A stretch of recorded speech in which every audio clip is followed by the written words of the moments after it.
After last night's play-in-game victory, the Bourne Braves have moved on to the West Division Finals. Tonight here at Lowell Park, a chance to beat the Cotuit Kettleers and move on to the Cape League Championship Series. I'm Adam Gatkin alongside Nathan Schwartz and Cam Manna here ahead of Game 1 of the three-game series. And Nathan, last night in the play-in, pretty much a game that we've seen all year long from this Bourne squad, one where the pitching dominated and the bats got enough done. It was Ethan McIlvaine, Griffin Hughes, and Tristan Levesque able to go those 9 innings, only give up 1 run on 2 hits. There was even a no-hitter thought going into that 7th inning, and then to play off of that, the bats as well. Chris Stanfield with that 2-run home run, 2 runs in the top half of the 6th inning as well. Just everything was working for this Bourne team last night, and they were feeding off that energy from the fans and the energy they created in the dugout. It's the team that we've seen pretty much throughout the entire second half, with this pitching staff being the best in the league, and it's how we've seen Bourne play against Cotuit recently. Struggled early on, but in the last 2 outings, dominated the Kettleers. And that's what this team is right now, these last 2 games. That's kind of the most relevant and prevalent team that we've seen from the Braves. Early on, those 3 losses,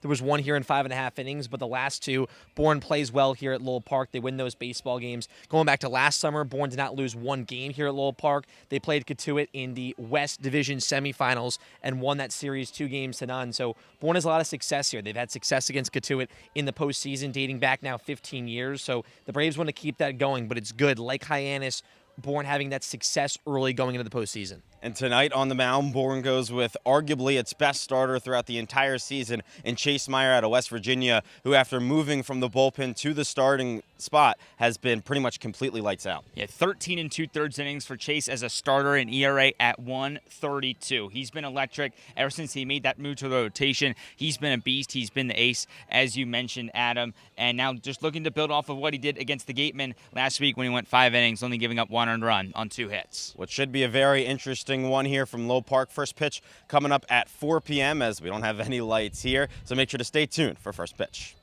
Adam Gatkin here with Sean Brennan, continuing to break down Game 1 of the West Division Finals between the Bourne Braves and the Cotuit Kettleers. And Sean, for Cotuit to get to this point, they took down Wareham last night in a game that was probably the biggest blowout of any of the first-round games last night.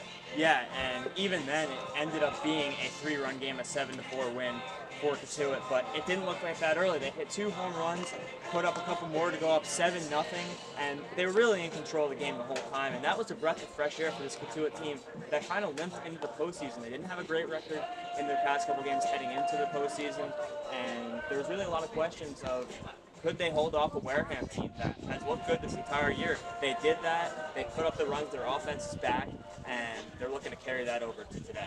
The Gatemen scored 1 run in the 7th, 2 in the 8th, 1 in the 9th, so a 7-0 lead for Cotuit going into those late innings. And that offense that you said struggled early on, really figured it out last night, but it really just did not seem like itself the last week or so of the regular season. No, it hasn't. But when you look at the offense, you figure that they're going to, figure it out. And they did it at the right time. They have Jaron Advincula, the regular season batting champion. They have Brendan Thompson, who's been one of the best players on the entire Cape. Same with Tanner Thatch and Devin Taylor. So they got a lot of weapons, and those weren't like the main contributors last night. They still obviously drove in some runs, but they weren't the ones hitting home runs. So that's the scary thing, is that when everybody on their lineup is firing and their stars are kind of taking the backseat a little bit, it's really, really scary to see what they can do today. And the bigger issue recently for Cotuit wasn't even necessarily the bats, but the pitching. Their ace, Michael Ebner, went last night, so that leaves the Kettleers in a bit of an interesting spot, going with an arm that has struggled this season